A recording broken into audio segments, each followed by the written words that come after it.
Hi, and welcome back to another episode of ADK Talks. I'm Jane, along with my co-host and brother Steve. Say hi, Steve. Hello. And we bring you the best of the Adirondacks, whether it's a place to stay, eat, shop, or something to experience. We're your guides to discovering the amazing things to do in New York State's 6 million acre Adirondack Park. Today, we're thrilled to speak again with Dan Rivera from Triple Green Jade Farm. And that's right, Dan, it's Triple Green Jade. I know I'm going to mess it up today. Perfectly correct. Perfect, thanks. In Willsboro, New York, in the Champlain Valley of the Adirondacks. The beautiful Champlain Valley. The beautiful Champlain Valley, that's right. Thank you. From soil to sourdough, from community meals to cooperative dreams, this is a story about what it means to grow with a region, not just in it. So welcome to ADK Talks, Dan. Thank you so much for having me. Welcome. Thank you. Great. So Steve and I were introduced to you during one of your pizza making classes, which was incredibly fun, but you are so much more than that. How would you describe Triple Green Jade Farm today? You're bakers, farmers, educators, co-op pioneers, all of the above. How do you guys talk about yourselves? Well, in the early days, we talked about it as we're an old farm, or bringing an old farm back to life with good bread. So a lot of people know us from bread as the first thing that we kind of established on the farm. But I guess we're kind of all of the above now. I mean, we're kind of dabbling in a lot of different things. We'd like to do a lot of different, farm operations. But at the core of it, it's really about food. And it's really, at the end of the day, it's about, like you mentioned, the pizza classes and stuff like that. It's always about connecting with the eaters. And we have a great, local following. We have a lot of good support from our customers. And, we call them they're the family, not just a family. I love that. So we're lucky to have that kind of support, and we kind of feed off that. There's a lot of niches in the market for local food, and so there's opportunities still, for our small operation to kind of fill those niches, be they added value kind of foods, or raw materials coming from different operations. So yeah, that's great. Let's sort of go back in time a little bit. How did this all begin? What inspired you to move into farming and baking? So two things. We had chickens in 2007, and That would lead me to roasting, but that's a different story. Yeah, right, exactly, yeah. And they say chickens are the gateway drug to larger farming operations, and they were that's totally true. If you hear that, I've heard that a number of times, actually. Yeah, exactly. Yeah. It's not new, not new, but it's definitely true. And then for the baking side of it, we did around that same time we had the chickens. We did the 5-minute no knead bread.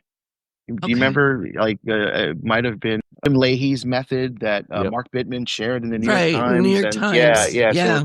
So we did that, and you basically just mix it all together, throw it in a pot, leave it for a day, and then you bake it at a hot oven in a lodge, in a Le Creuset or a cast iron enamel pan. And we made good bread with that, and we're like, wow, this is actually really good. So yeah, that just led us to continue to pull those threads apart and explore those two different areas. I was selling eggs at my job at the time in 2007 for $4 a dozen for what I was calling my organic eggs back then, and no one had any issue paying that much for eggs back then. I know eggs are a hot topic nowadays. Yeah. So 18 years ago, but so they haven't changed that much really in comparison. And then during our travels, we were able to connect with some really good artisan bread bakers who really showed us the ropes and helped us in that journey. That's amazing. Did you grow up in agriculture in the Adirondacks, or what were your origins? Yeah, no, not at all. I mean, I grew up in the Bronx. My parents used to joke that they found me in the Bronx Zoo near the monkey cage. And so we lived there for a number of years. But more like middle school and high school, we did move more north into Putnam County, just southern Hudson Valley, I guess. And that was really where I fell in love with the woods and trees. Even though My parents had a quarter acre plot. There was a kind of an overgrown lot next door that nobody built on, or maybe somebody owned but never built on it. And that was just my playground. I would just spend all day in the woods and what I thought was a very large wood when I was young. And so I just kind of fell in love with the, I was definitely more drawn to nature versus a city type of atmosphere. So I think that really helped connect me to, home.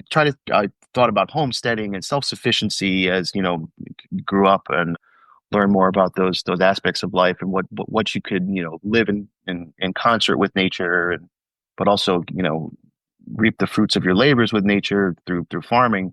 So yeah, it was a natural progression, I guess, to uncover those, and the Adirondacks is the ultimate wild and protected natural beauty. One of the best places, one of the best examples of that public-private partnership in existence. So Right. what better place to be than end here after that, kind of journey. Right. It's just okay. First tangent of the podcast. On the 20th of May, which is tomorrow, this will come out a little bit after that date, is the date that the legislation for the Adirondack Park was put in place in 1892. So May 20th, 1892 is when New York State enacted the creation of the Adirondack Park. So just a little bit of trivia there for you. You can put it on your calendar. Who knows? Maybe it'll be on Jeopardy one day, and one of us will be on Jeopardy. So, anyways, back to the topic at hand. Your bread is we first met you by attending one of your pizza making classes, which was so much fun. Your bread has also become something of a legend in the region. It's fantastic. It's delicious. What are the things that you think your process in your bread making is so special? I know that you actually grind your flour yourself. Is it what do you think it makes the big difference? One of the things that helped us come into like the farmers market, for example, when we first started, was we were the one of the only bakers using organic flour. Right. So that was a good kind of a demographic, let's say, that wasn't being addressed in the farmers market, and that really helped us get going. And then later, as we developed a customer base and we went to a lot of farmers markets those first couple of years and did wholesale accounts and things. One of the things that we later got, like you mentioned, we got a stone mill, and that really so no longer just being organic and then buying it from either the Midwest or getting organic flour from Quebec, or which is still fairly local when how the crow flies, right? But we were with the stone mill that we got, with which they're built. It's called New American Stone Mills. They're built over in Elmore, Vermont. That enabled us to connect, even to get local wheat from area farmers. So to this day, there's 3 farms that we source our wheat from. Sometimes it's rye, sometimes it's spelt, but most often it's hard red winter wheat, because that grows pretty well in our area, despite the wet summers. That can be a problem, especially when it comes to spring wheat. And we've been very transparent about how our processes are. Like, all our breads are handmade, all hand shaped and all that. And we always use sourdough, so the breads undergo a pretty long fermentation process. Depending on the recipe, it could be 2 to 3 days of the bread, not us touching it, but just the process takes over Wow. 2 to 3 days, for the bread to develop. And people, I think they appreciate, I mean, like sourdough is such a huge thing now, especially during the pandemic. People understand how the gluten and the carbohydrates are pre-digested in a way by the sourdough starter, by that, chemical reaction that happens with the wild yeast, and that we keep alive and keep refreshing. So I think it's just a combination of those things, but especially so we have like Full and By Farm in Essex.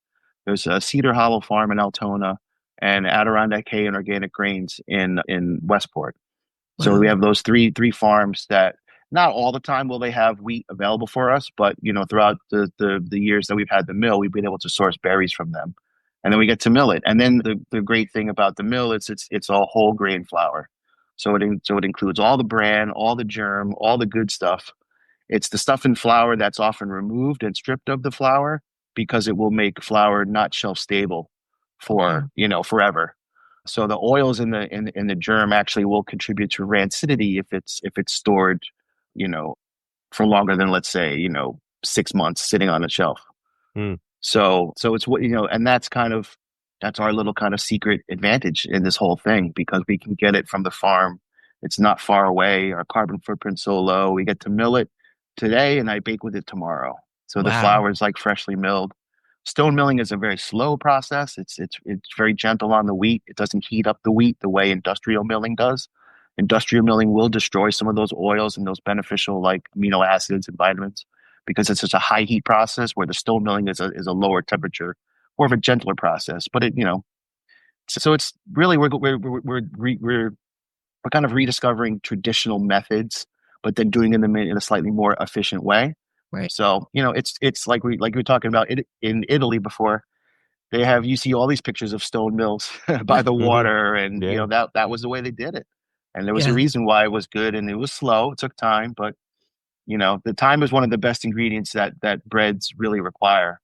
For a good, healthy loaf of bread, it takes time. There's no such thing as a quick bread. I mean, sometimes you might need a quick bread for, dinner or Right. something like that. But yeah, so. That's interesting. The other thing I think is really cool about your operation that we got to see the mill up close and personal, Mm-hmm. is your oven. And it has a name. What you named it something? Yes, it's named Belisama. Belisama. Mm-hmm. And listener at Triple Green Jade Farm, I said that right? Okay. Yes. You guys have a building on your land that you call the breadery, which is an old garage, I think, right? That Yes. you've converted. And in it is this enormous oven where we bake the pizzas and you bake your bread. I mean, what was the origin story around Belisama? I mean, it's really a massive and cool oven. Well, when we had the opportunity to live abroad, and again, kind of uncovering, learning more about bread and learning more about sourdough, there was a class in Tuscany. It's called the Artisan Bread School, and we signed up for that class and took the 5-day intensive workshop. And in that class, it was strictly wood-fired ovens. Wow. So the first time we learned to make sourdough was in wood-fired ovens. So we were instantly hooked, from that process. And after that, I had found that there are a number of masons who were building these ovens in the States. It was kind of, I think, Alan Scott. He built one of the kind of famous designs that you could buy plans for years ago, and he kind of helped to restart it. And this was all in California as well. So when we had aspirations to have a farm, we always knew that we could try to bake good bread. Could be something that we could do on the farm. And luckily enough, when we had the farm and I was actually using an oven at a job I had off farm.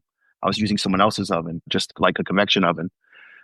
During that process, there was a person building a wood-fired oven in Vermont, and they were building it in a shipping container, and they were doing it it was going to be a 5-foot by 7-foot hearth. So just luckily enough, I was able to call him up, and I went over there and I helped him a couple days in building his oven, gathered notes for that. And then right after that, there was a wood-fired oven building class in Maine. So I went to that. That was great. It was building these great group of masons, really, who are, kind of, they love to nerd out on thermal insulation and fire brick and, medium density fire brick and all this stuff, So I kind of fell in with those guys, and, we built this oven at a camp in Maine. So I got that experience. So just based on that, I built our oven. We were able to get a loan through Kiva, which is a social crowd lending platform. And that was the first thing we did. We built a wood-fired bread oven. Yeah. How big is it? It's like... Yeah. So the interior hearth is 5 foot by 7 foot, but the whole footprint is more like 8 feet by 10 feet. It's massive. That's really cool. Yeah. And now you guys also offer your own 5-day intensive bread making class at the farm as well. Yes, yes. Well, actually, our teacher, who we took the first class with in Tuscany, he's from England, and he comes to the farm and teaches that Wow. class here. Yeah. Oh, wow. Yeah, so it's really gone full circle. He told us the first day when we were there. So I've had people take my class and then start their own bakery. And we were like, no, that's not true. How could that be? And now he basically rents the breadery for his 5 day class, and I help. I help get the wood fired oven Oh, going, and fun. yeah, and we make dinners for the guests and lunches for the guests and for the class people that are here. And yeah, it's a lot of work. People are actually shocked how much work and how many breads you bake, and sometimes it might be too much that they more than they've asked for to sign up for. But he's definitely a good teacher and focuses on muscle memory. And you make sourdough every day, and there's no mechanical mixers. It's all by hand, and so Cool. he was right. We really got that feel and that touch. And Yeah. that's what really helps you understand, what the bread needs, or at what stage is the bread and the dough and stuff like that. It's a lot like pasta making too, I think. I've taken numerous classes on pasta making, and I had an opportunity, talking about Italy again, down in Puglia, to go to a cooking school for about 5 days where we made pasta sometimes twice a day. And I was good at it, but once I came back and was, back to my corporate life, I wasn't coming home and making pasta every night. Now, if you asked me to make pasta, it would not be good. But I do think there's something in that sort of daily repetition of making something that's really critical and really important. Yeah. Yeah, Any and your good, point. go ahead, Steve, sorry. Well, I was just gonna add that the muscle memory part of that is really important because that's people don't really know what they're feeling until they have experienced it physically. What the bread should really feel like, or what the dough should feel like Right. when it's ready. Yeah, yeah, and that's the fun part about even our 1 day classes, where you're making a pie crust from whole grain flour, or a pizza class, or we have a pasta class as well that we've done in the past. So that's what's exciting for us as also as people, the light bulbs going off, and it's such a fun experience when you get together and make food with people. Hmm. That's just as fun in and of itself. But and Carl, yeah, Carl is great, our teacher, because he really focuses on where some classes would focus on, oh, we're going to create 50 different breads this week, and you're going to learn 50 different recipes. He really just focuses on sourdough, and you do some other breads, but you really focus on sourdough every day. So at least you do take away that one recipe, and you know it pretty well because you did it 5 days in a row. Yeah. And let's not forget to mention your website if any of our listeners want to check out the course. And I know you're working on getting some other classes on your schedule, but it sounds like you've got a lot going on.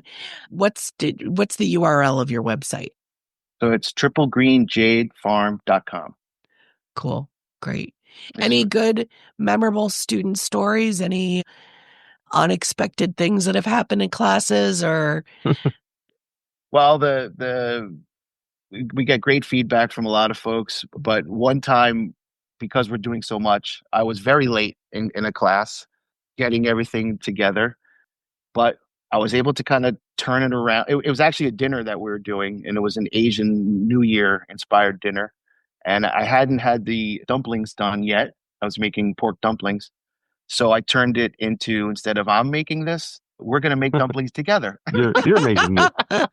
So it's and you know what? Nobody cared at all. They actually wanted to get their hands in the flour and dough and Mm. roll and make dumplings, and they were all different shapes and sizes. They were not pretty, but they were delicious. And so that was memorable for sure. But it was a like Bob Ross would say, it was a happy accident. There are no mistakes. So that worked out great, and everyone actually got to play, and so that worked out fine, despite my stress.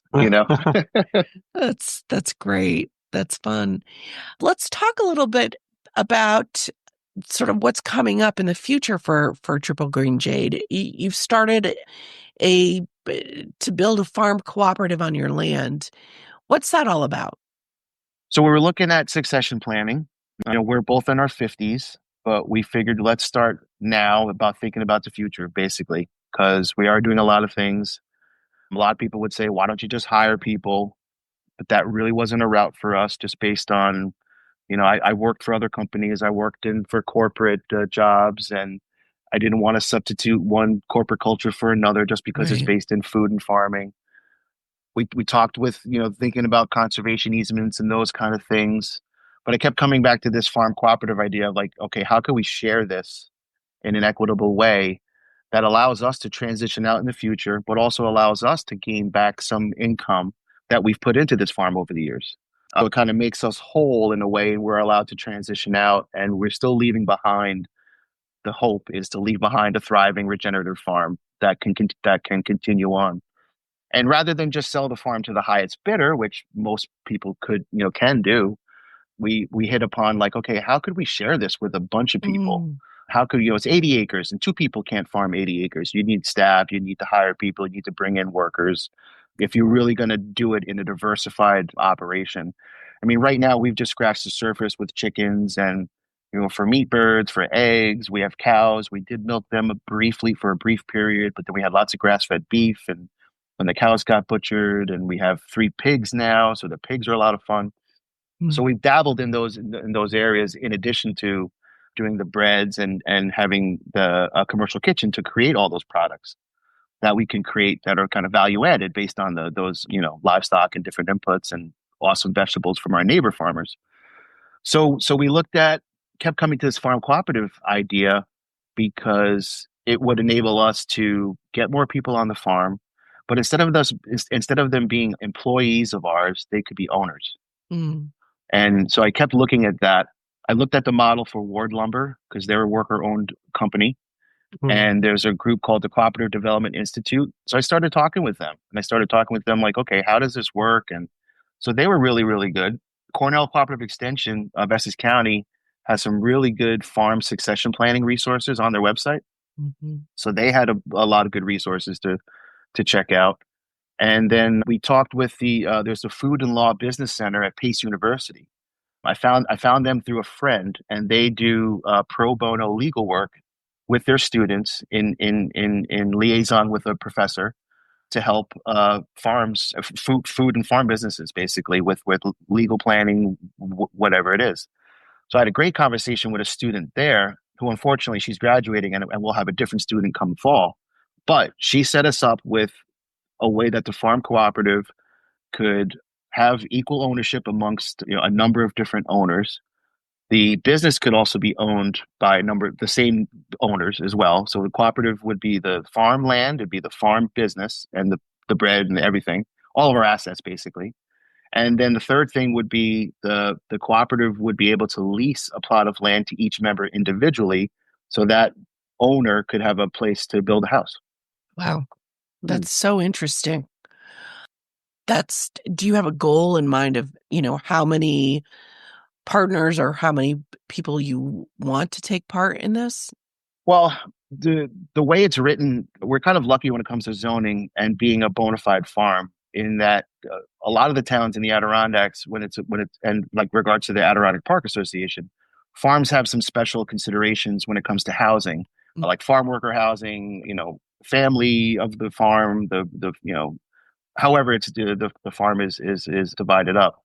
So they consider, if you had a number of houses, they would consider it one principal residence on the farm, okay. as And it's a farm. So we're thinking like 6 to 8 members, or 6 to 8 families yeah. would be good. Like a good, maybe that would be it. And Wouldn't need more than that, I guess. and that's important too because there's housing is a real issue here. And affordable housing, it's helping people, be able to build a house. So that's got to be one of the advantages of what you're doing, not just for the community, but also for the people that take part in the cooperative, I would imagine. Yes, yeah, absolutely. When I like I said, I've been researching this for a while, but I didn't launch it until just recently, like last Mm, month, because I started to see, okay, Essex County, through one of the housing groups, was launching a competitive grant program for accessory dwelling units. Hmm. right? So that's just been launched. And prior to that, where we have the ground lease idea is nothing I thought of. It's Adirondack Roots has those three houses in Keene that Right. they're going to supply to, a certain income limit folks can buy those houses. They won't own the land underneath because it'll be leased for, probably nothing or very little. But they'll own the home. So that's the same model that we're going to basically copy, is that you own the home, and then that allows you to sell your home. You can, will it to your heirs. You can, sell it like a normal real estate transaction, but it still keeps the farm as one, total unit that's not being subdivided or nothing like that. So it was just kind of looking at all the pieces and like looking where Essex County is kind of going and what the needs are. That kind of helped. It gave me confidence to launch it, first of all, because Yeah. it's such an issue, and it's risky in a way, doing it this way. It's definitely a longer term project, so we don't. Maybe we'll have it all set up and beautiful by the time we are ready to retire. I don't know. Yeah. But it's funny. The more and more I think about it, though, what if there's a great community here? Maybe we could age in place and we wouldn't want to leave or transition Right. out. Right. So, Exactly. so there's a lot of thoughts to it, but the conversations that I've had so far have been really encouraging, and even from some of our fellow, farmer friends, they're like, "Wow, this is a neat idea. Let us know. I want to pick your brain. Let us know how it's working." And because we plan to be very open source about it. I know other like intentional communities share their bylaws. Other co-housing communities are very open about this, because these kinds of programs don't really exist that much in critical mass in the United States like they Yeah. do in Europe and Canada. Yeah. I know it's still pretty early days since you launched this, but how's the response been so far? Is it encouraging? The response has been good. Yeah, I've had lots of good conversations on the phone for people. Because when I have people kind of reach out and express interest, and I kind of send them more information, some PDF slides that I put together on the project, and then we schedule a phone conversation. And after the phone conversation, the idea is to have them actually come and visit the farm. That's great. And today, someone's leaving this afternoon, but they came to visit the farm last night. Oh, Oh, that's wow. neat. So that was great. And I've had about 20 people interested so far, and about half that via phone conversations. Awesome. Yeah. Can you also talk, Dan, a little bit about what you're doing with your farm store, Cafe Trigo, right in Westport? Yes, so that kind of was a golden opportunity that we weren't expecting. That fell in our lap. We were renting the build the store, or the bakery really, because it has a commercial kitchen in the back. We were renting that for wholesale opportunities that we had at the time, because we were running out of room in the breadery here at the farm. And that turned into something where the owner wanted to sell it to us based on renting it, and I guess she just wanted to sell it. So we ended up buying that and starting a self-service farm store slash bakery out of that location, and that's worked out really well. It's only been like maybe a year and a half since we've been open, but Westport is a really up and coming community. Yes. There's a lot of things going on in Westport, so we're kind of there at the right time, I feel like. And the community's been just so supportive of what we do, and they know we're busy with the farm. They know where we have our hands in other things. So the self-service model was a little rough to say at the beginning, but that's all really smoothed out once people get used to that and how that works. And we are there a few days during the week. It's not like we're never there, because I bake there during the week, and then I bake at the farm more towards the weekend. And yeah, so we carry a lot of different farmer products. So a lot of the farms that we go to the farmers market with, they wholesale to us, and so we get milk and cheese and pork and the stuff that we don't really create ourselves. But then we also get to sell the stuff that we make as well at the store, like chicken liver pate or chicken bone broth or beef bone broth, or I'll make soups from the different leftover vegetables that maybe didn't sell right away, and butternut squash ravioli, stuff like that. Hmm. So it's a great outlet to have a store that's open every day, and people can just come in and self serve. We don't have we kind of try to keep the overhead low that way. Yeah. And then the store is also something that I would include as part of the cooperative's asset.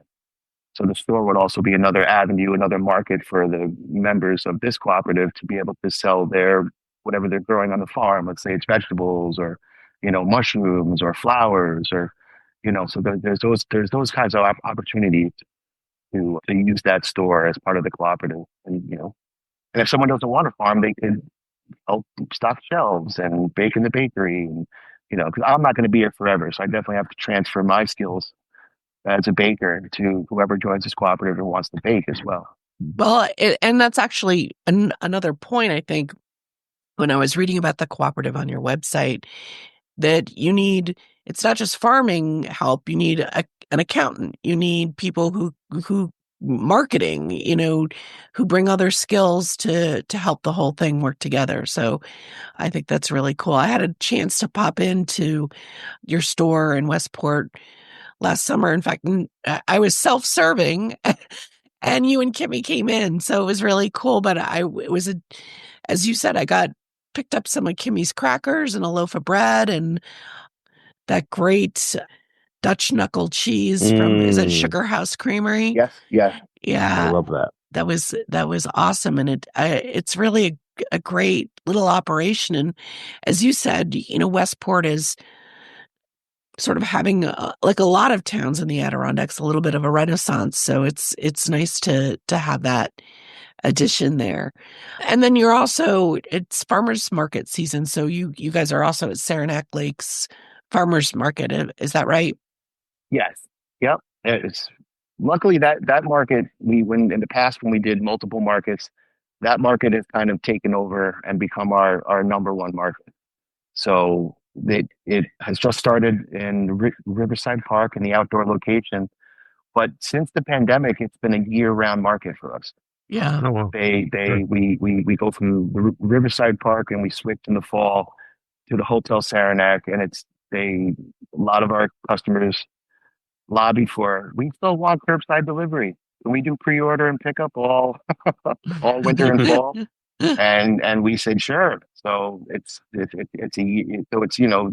outdoor market is a regular outdoor market, but once we do the Hotel Saranac, it's all pre-order and pickup, and it's actually the super easy for us to just bring people exactly what they ordered. Exactly. Yeah. during the winter when there's like bad weather and stuff like that. So that's really helpful, and they love it. And it's year round. The help in the shoulder seasons is so important. Yeah. Yeah. I'm just curious, your logo and your name, Triple Green Jade, it kind of evokes mystical, and just cool vibes. Is there a story behind it? How did you guys arrive at that? Well, I'm born March 3rd, so I always have an affinity with the number 3. Oh, Yeah, I just so the triple thing kind of comes as part of that. But then when you look at like deeper spiritual, I'm kind of a spiritual person, not in a traditional sense or like vibing to any one religion or anything like that, but definitely in a child of nature, let's say, and into definitely Mother Earth, and those kinds of aspects of spiritual life. But when I looked at, I did study some other religions, Eastern mysticism and Buddhism and different things, and you see there's a lot of threes come up, so many things in life, earth, water, sky, mind, body, spirit, past, present, future. I could even link this to food, it could be the French Trinity, wine, bread, and cheese, right? I mean, that's, or if you're in Belgium, it would be ale, charcuterie, and cheese, whatever. So yeah, so luckily when we lived abroad, we did get to spend some time in some of in Brittany, France, and we saw this symbol, the Triskel. It's called a Triskelion, and this symbol with the threes it's not just Celtic or pre-Celtic. It goes back even farther. It kind of predates Christianity, predates Buddhism. This symbol it's in Greek mythology. The Sicilian flag, which I'm part Sicilian, so that has 3 legs in it, which is right. also a kind of a triple out of there. So for me, it kind of represents perpetual motion and progress, and the inner spirals depict a journey for deeper knowledge and understanding. So if you want to get really deep into it, that's kind of where I'm at. But if I'm really honest, triple green jade is a takeaway dish you could get at a Chinese restaurant. Oh, okay. So it's like I want to be spiritual and deep, but I'm also like, don't get yourself so serious. Don't be so serious, right? Like, oh, you have. So that's kind of like, I think that's kind of me, like in a nutshell. Like, yeah, we can be deep spiritual, but yeah, let's be real. Let's be honest here. Yeah, I love it. Yeah. I So love I it. think it's like snow peas, broccoli, and tofu, and something like that. But I always thought it'd be a cool band name, Triple Green Jade. Yeah, So, but it would be a good band name. so it became the farm instead. If your bread had a theme song, what would it be? Well, I love Joni Mitchell, Uh-huh. and as I get older, I get emotional sometimes just about this life that I've luckily been able to tap into, Right. and I'm able to kind of put my passion into work. And the circle game keeps coming up by the Joni Oh, wow. Mitchell, because and as I bake bread, there's a circle to that. And as we come to the market, there's a circle to that. And as we see our customers, there's a circle. And, it's a beautiful song. And I know a lot of people have covered it. I'm not even sure. I think she wrote it, right? Yeah. So, Yeah. Yeah. but yeah. Yeah, no, I love that song, and I've been to a couple concerts, not a Joni Mitchell concert, but there was like a tribute band for Joni Mitchell that they had at the Essex Theater Company last summer. And it was like the last song they played, and everybody was singing along with the chorus, and it was really awesome. It was like a nice, almost like Pete Seeger always has those sing along songs that he does, and Right. everybody sing along, and so it's like that kind of moment, and it was really beautiful. So I just, I don't know, I'm getting sentimental in my old age, I think. No, that's a great That's song. nice. It makes me think of summer camp. We always sang that at summer camp Yeah. Okay. around the Okay. campfire. Yeah. Yeah. Oh, nice. Okay. Well, Dan, this has been really interesting. We know you. We've been to the farm. We've taken one of your classes, but I love digging a little bit deeper into what you're doing and what you and Kimmy are creating there, and love just how you're trying to figure out how to make the farm continue for future generations. So that's awesome. Before we release you back into the wild, because I know you got a farm to run, we do always ask our guest if there is any place in the Adirondacks, or what's their favorite place to go, their hidden gem, when your family comes up from downstate or friends come over, is there, it can be a hiking trail, it can be a favorite restaurant, it can be another farm, it could be an ice cream stand. What's your sort of favorite spot other than your farm? Yeah. Well, when we first were coming to the Adirondacks, it was through my wife's parents, and camping and kayaking and fishing and all that. And I loved the Upper Saranac chain of lakes, and the Mhm. island camping and all that. But my favorite lake for kayaking is Osita Lake. It's kind of back behind Lake Flower, and you go through the channel, and it's just it's only like 5 feet deep, the whole thing. And there's houses out there that are accessible by boat only, and Wow. it's a great paddling lake. You can do some fishing too. We always see bald eagles and great blue herons, and so that I'm kind of saying it because I'm probably telling myself I need to go kayaking. Yeah, But that's my paddling favorite season place. is here. Yeah, Yeah, for yeah, sure. yeah. So that's a really cool place, and it's really like it's almost prehistoric because you have all these down trees and the moss grows on them, and it just keeps growing and growing, and the lily pads and the frogs, and yeah. So it's a really cool place, and it's kind of secluded in a way because it's boat access only. It's kind of at a dead end in a way. Awesome. Awesome. Let's just remind folks again, it's triplegreenjadefarm.com is your website. And you guys are also, I follow you on Instagram, Facebook, and so that people can find you there. And they can also find you at the Saranac Lake Farmers Market too. Yes, absolutely, and we also have a pretty good email newsletter that I send out every week, Yep. so you can sign up for that. Yeah, I love that. All right, Dan, thank you so much. This has been a great conversation. And now I need some bread. Thank you. I'm very hungry. Warm bread. You got it. Exactly. Thank you guys so much. This has been so much fun. I Okay, really cool. appreciate it. Yep. Thanks. Take care. Bye-bye. Okay, bye. That makes me think, Steve, that you need to do some more bread baking I know that made me hungry. and pizza baking. Pizza baking. I almost fired up the oven, but it was a little rainy out here. Oh my So, God, the rain. the rain. We had a never- beautiful week, and then the last 2 days again, and it's supposed to rain more this week. It's crazy. Uh-huh. I'm not digging it. And there's been some bad flooding in the Lake George area. We had hail on Saturday. It was just unbelievable. But this podcast will come out right before Memorial Day.